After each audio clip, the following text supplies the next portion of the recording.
Dangerously honest advice from history's most controversial philosopher, conscious power. What if the very traits we were taught to admire, kindness, honesty, forgiveness, are the same things that quietly hold us back? This video isn't about glorifying cold strategy, but about seeing the world as it truly is. Through the lens of Machiavelli, we explore the tension between being good and being effective, between surviving and staying human. And we ask, in a world that rewards appearances, how do we protect our truth without losing ourselves? Stay with us, because the answers may shift the way you see pain, power, and even your own choices. Because maybe awakening isn't about being fearless, but about finally understanding the roots of our fear. It's not about rejecting goodness, but about learning how to guard it wisely. This is where self-awareness meets survival, where philosophy becomes emotional clarity, and where inner strength begins. A turbulent life that forged an unyielding mind. Florence, at the end of the 15th century, was no place for the faint-hearted. In a world where moral ideals were distorted by coups, where alliances were sealed with the left hand and broken with the right, where sermons on humility and forgiveness echoed in churches even as conspiracies brewed behind the doors of power, a child was born and raised in the heart of this contradiction, Niccolò Machiavelli. His father was a lover of books, not wealthy, nor particularly prominent in society, but he owned a small home library where young Machiavelli was introduced early to the classical texts of ancient Greece. It was perhaps from this space that he developed his habit of observation, not only of words, but of people, of history, and of the hidden truths behind seemingly noble ideals. Yet this sharpness did not come from books alone. It was forged, above all, by the chaotic political climate he was living in. Florence at that time was a land of contradictions, painted with the ideals of humanism, yet functioning on manipulation. It was a place where promises flowed as easily as the breeze through the piazza, but were just as easily swallowed in the shadows of power corridors. It was there that Machiavelli observed something crucial: gentle men often failed, while those who struck at the right moment endured. At the age of 29, he was appointed as Secretary of Florence, a position that gave him access to observe political games at the closest range. But less than 2 decades later, he was accused of conspiracy, tortured, and exiled. His life became the embodiment of paradox, a man who dedicated his entire life to analyzing power, but never truly held power himself. And perhaps it was from that very paradox that Machiavelli began to write, not to beautify the world, but to expose it. Not because he was bitter, but because he was clear-eyed. Not because he encouraged deceit, but because he saw a truth few wanted to face, that sometimes, truth does not come from light, but from the courage to look straight into darkness. When effectiveness is placed above morality, a controversial perspective.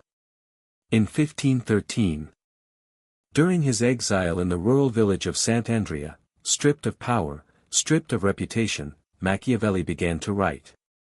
It wasn't a memoir of grievances, nor a justification of the pain he had endured.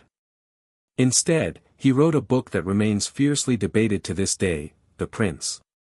Without the embellishment of flowery language, without using moral ideals as a shield, the book is a cold manual on how to obtain and maintain power.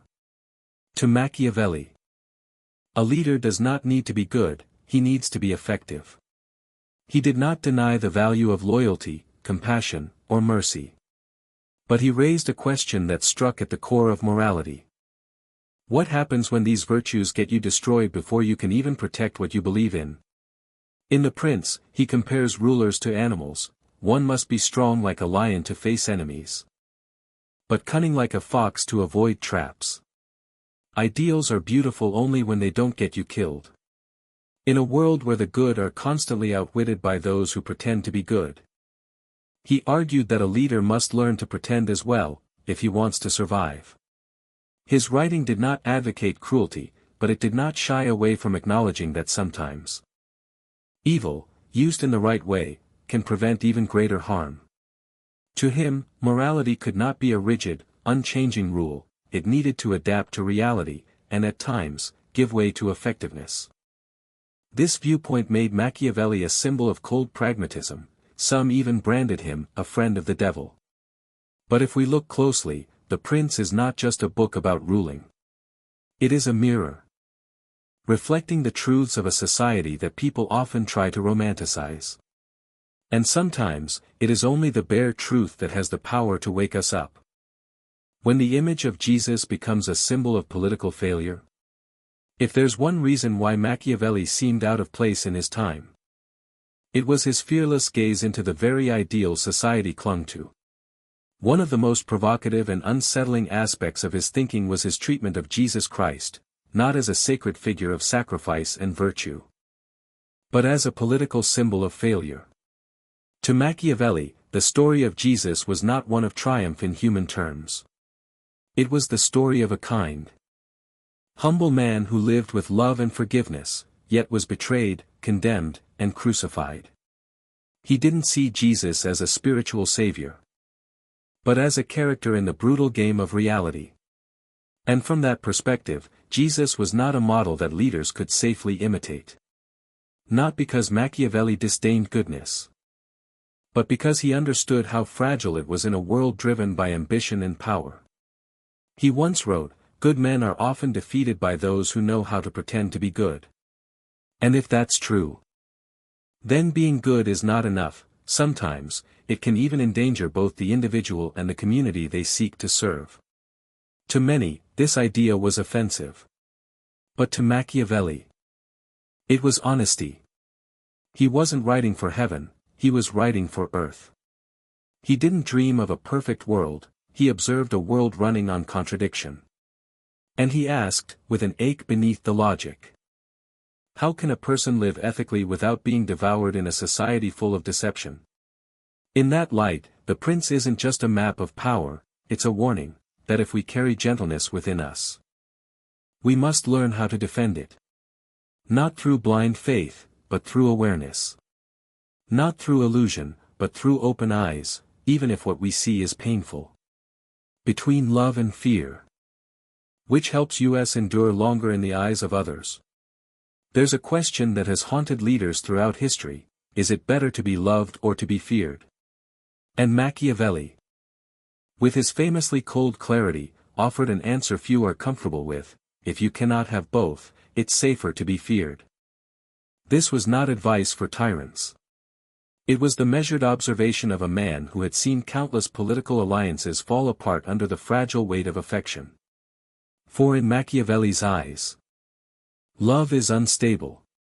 It shifts easily, swayed by circumstances, convenience, and sometimes even by trivial rumors. People may love you today and abandon you tomorrow, for no deeper reason than a change in the wind. Fear, on the other hand, when managed wisely and with control, tends to be more consistent. People may feign love for gain, but fear is hard to fake. And once fear has been embedded, it forces people to think twice before they betray you.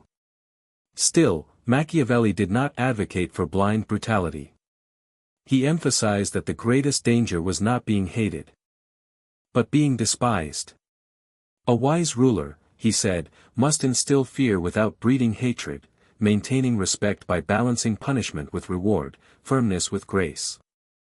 And if we extend this beyond politics to our personal lives, the question remains potent: do we want others to love us or respect us? Ideally, both. But when life doesn't offer both, understanding the nature of each may be the only way to avoid becoming a victim of our own well-meaning illusions. When philosophy speaks, where is the limit to coldness justified by results? At this point, moral questions begin to grow more pressing. People no longer merely wonder how Machiavelli observed the world, they start to ask, should his ideas even be accepted? If effectiveness is always prioritized over morality, where is the boundary for actions that are considered wrong? What happens if everyone becomes clever and pragmatic in that same way? Philosophy did not stand aside. Centuries later, Dostoevsky created the character Raskolnikov in Crime and Punishment, a man who kills because he believes his noble ideals can justify his crime. But in the end, Raskolnikov is not only judged by the law, but also tormented internally by a quiet yet relentless guilt that never lets him go. Then there is Immanuel Kant, who proposed the categorical imperative, a fixed moral law, that ethical action must be something that, if universally followed, would make the world better. According to Kant, if everyone used manipulation for the sake of results, society would collapse from within, because no one would trust each other, no promises would hold, and justice would lose all meaning. Yet Machiavelli did not write from an ivory tower. He wrote from within a world where morality was often used as a mask for ambition, where those who claimed righteousness were often the first to act deceitfully. In his view, it was not calculated cruelty that posed the greatest threat, it was naivete. And so, what troubles us is not whether he was right or wrong. The real question is, if he was wrong, then how do we live rightly without being destroyed? And if he was right, do we dare re-examine our own moral beliefs? This is the moment when philosophy ceases to be an academic subject, and becomes a mirror. A mirror that forces us to ask, when must ideals be preserved? And when must they be set aside to protect oneself? Is this book a guide to leadership or a warning about human nature? There is another way to read The Prince. Not as a power manual, but as a map exposing the traps of human nature, the hidden corners of society, and the shadowy parts within ourselves. Some scholars believe Machiavelli did not write the book to advise rulers, but to awaken those who are ruled. And if that's true, then The Prince is not just a political work, it is a mirror reflecting human instinct at its rawest. He once wrote, "The man who studies how things ought to be rather than how they are will learn the path to his downfall rather than to his preservation." This is not pessimism, but a cold, tortured kind of realism, one that does not lack clarity. He did not dream of a moral society, but forced his readers to wake up to reality. And in that reality, he urged, don't quickly trust those who appear kind. Don't enter a battle without understanding the rules it plays by. From this angle, The Prince resembles a warning for idealists. Because if we enter the world with pure hearts but no awareness, our innocence may be the first thing to get wounded. Perhaps Machiavelli wasn't teaching us how to be manipulative, but how to detect manipulation. Not so we become deceivers, but so we don't get deceived. In a deeper sense, the book becomes a moral experiment. It puts the reader in a hypothetical situation. If power is the goal, how much are you willing to sacrifice? And if you are not willing to sacrifice, how will you survive in a world where others always are? Machiavelli doesn't force you to choose. He simply poses the question, and leaves you unable to walk away without answering. And sometimes, just facing that question is a form of growth. Is kindness slowly killing us? In daily life, kindness is a virtue widely praised. We are taught to be forgiving, patient, polite, and accommodating. But Machiavelli, with his cold and piercing gaze, raises a question that unsettles many: is kindness always good? And if we believe in it too blindly, are we slowly losing ourselves? Kindness, when not accompanied by awareness, can easily be mistaken for weakness. It leads us to let others cross our boundaries, take advantage of our goodwill, and treat our sacrifices as something expected. We remain quiet, not because we are weak, but because we want peace. But over time, that very silence can blur our identity in the eyes of others. We are no longer respected, merely pitied, even looked down upon. Machiavelli did not reject goodness. He simply warned. If you always choose to be good without knowing when to stop, you'll be manipulated by those who are wiser. Worse, you may begin to feel bitter, because the more you give, the more others retreat. The kinder you are, the more they distance themselves. And eventually, kindness ceases to be a virtue, it becomes a trap you set for yourself. We are often afraid to be bad. Yet we forget that being good in the wrong way can also do harm. Not just to ourselves, but to others, when we enable wrongdoing, when we can't say no. When we stay silent before injustice just to avoid conflict. So maybe, what we need is not to abandon kindness, but to understand its limits. Kindness doesn't mean always being gentle. Never pushing back. Kindness can also be firmness. The courage to walk away. The strength to say, enough. The clarity to know that goodness should never come at the cost of your own safety. Because in a world full of chaos and competition, kindness must be guided by wisdom. If not, it will kill you. Slowly. Quietly. And no one will even notice. How to hold your boundaries without losing yourself. After all the hurt. What many people realize is not that they were too weak, but that they were too easily shaken. They once believed that kindness would earn gratitude. That patience would bring peace. But life is not so simple. Sometimes. All they receive in return is silence, manipulation, and invisible wounds. And then, the questions begin to surface. How can I be good without being trampled? How can I set boundaries without becoming cold?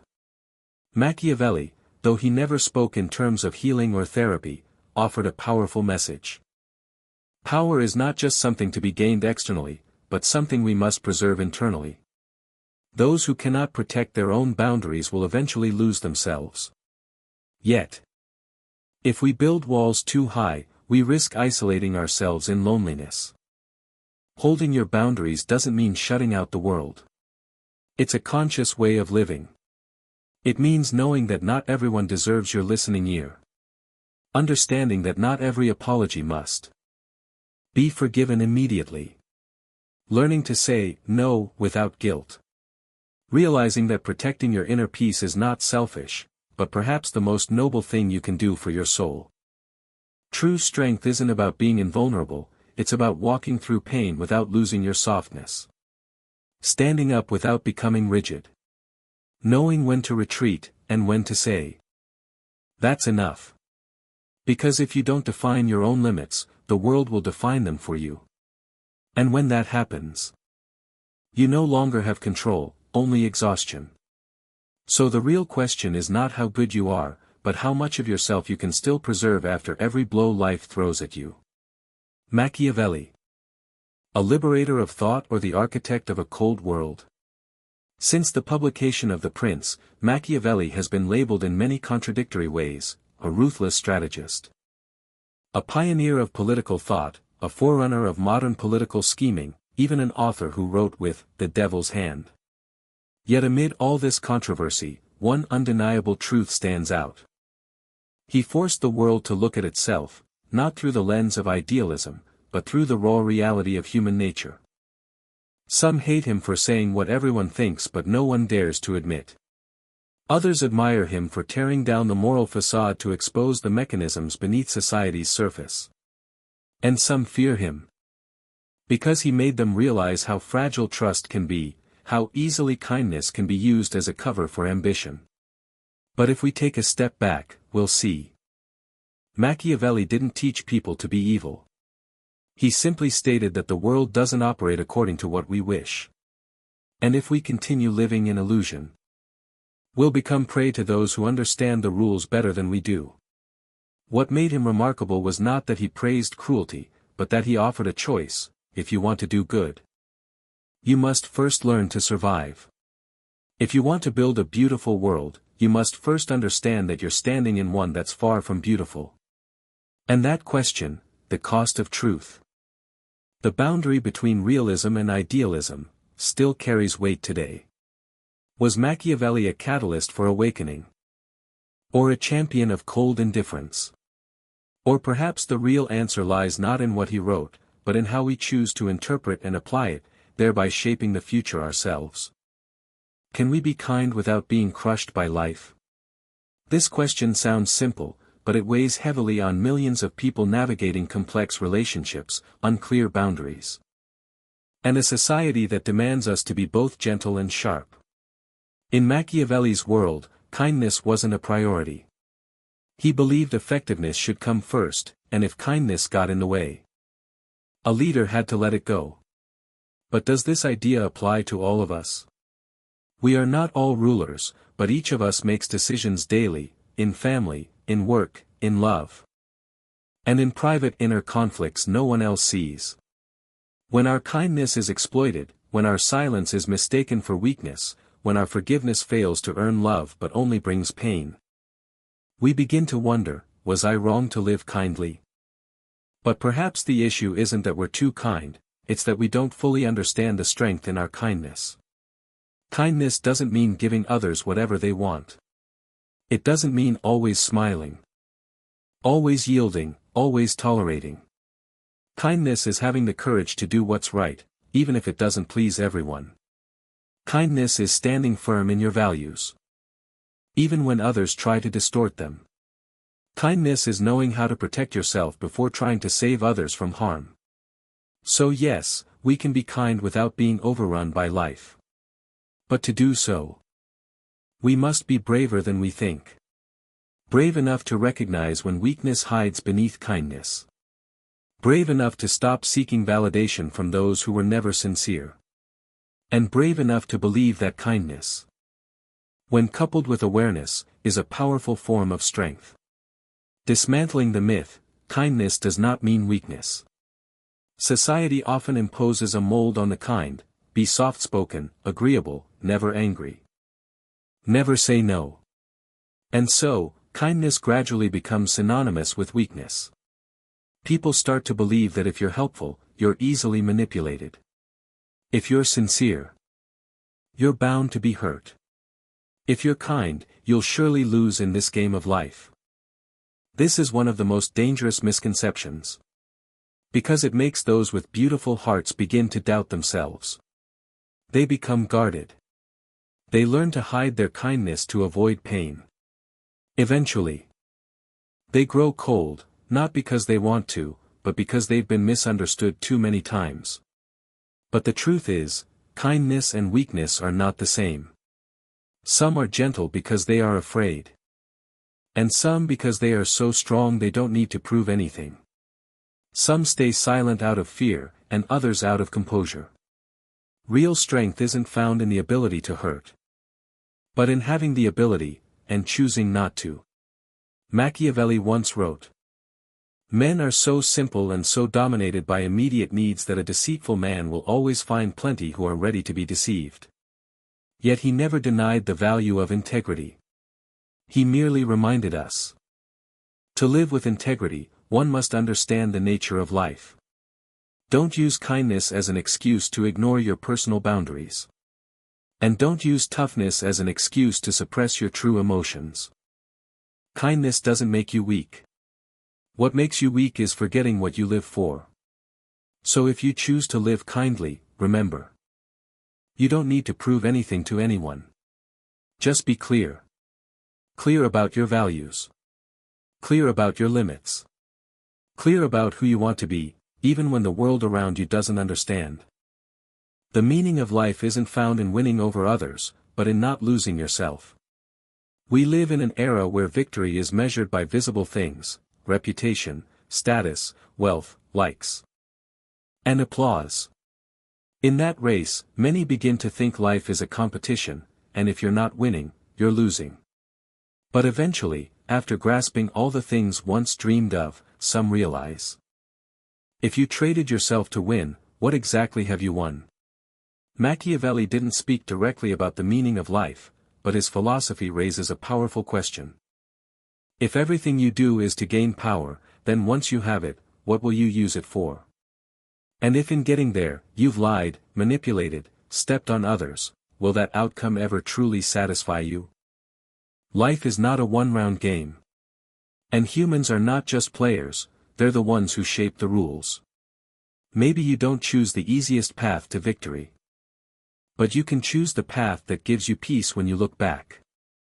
Maybe you don't have everything others do, but you've preserved what many have lost along the way: integrity, self-respect. And a soul that hasn't been broken. The meaning of life doesn't come from applause. It comes from knowing you didn't betray what matters most within you. You didn't betray your own faith in yourself. You didn't betray the values you believed in, even if they cost you a few opportunities. Because in the end, life won't ask how many people you defeated. It will ask how much of your humanity remained intact after all the battles. And sometimes, the greatest courage isn't in rising above others, but in refusing to let them turn you into someone you never wanted to become. Awakening isn't when we hurt, but when we understand why we hurt. Pain is a part of life, this much everyone knows. But not everyone understands why they are in pain. Some suffer because of betrayal, yet cannot let go of the other person, mistaking it for love. Some suffer because they are constantly overstepped, yet stay silent, believing endurance is noble. Others suffer because the world is unfair, yet blame themselves for not being good enough. And so, they live with their pain as if it were inevitable, never questioning it, never examining it, never untying the knots. They learn to brace themselves, rather than to understand themselves. Machiavelli, with his sharp, unflinching perspective, did not teach us how to avoid pain. He pointed out something even more important: the world will never be perfect. And people will not always act rightly. The only thing we can do is stay aware. And in that awareness, we learn to distinguish between wounds that need healing and pain that stems from illusions we built ourselves. Awakening doesn't come from a dramatic event, it comes from the moment we dare to face the reasons behind our exhaustion. Why we keep repeating harmful relationships. Why we hold on to kindness that's never returned. Why we feel so small, even after trying so hard. And it's in that very moment, when we stop trying to escape our pain and start listening to it, that another door opens. Not to resistance, but to truth. Not to hatred, but to understanding. Not to withdrawal, but to the ability to rise, still wholehearted, but no longer naive. Awakening is when we stop asking, "Why did they do this to me?" and start asking, "How long have I allowed this to happen?" Awakening is when we no longer blame others, no longer blame ourselves, but begin to change the way we live, with clarity, courage, and compassion.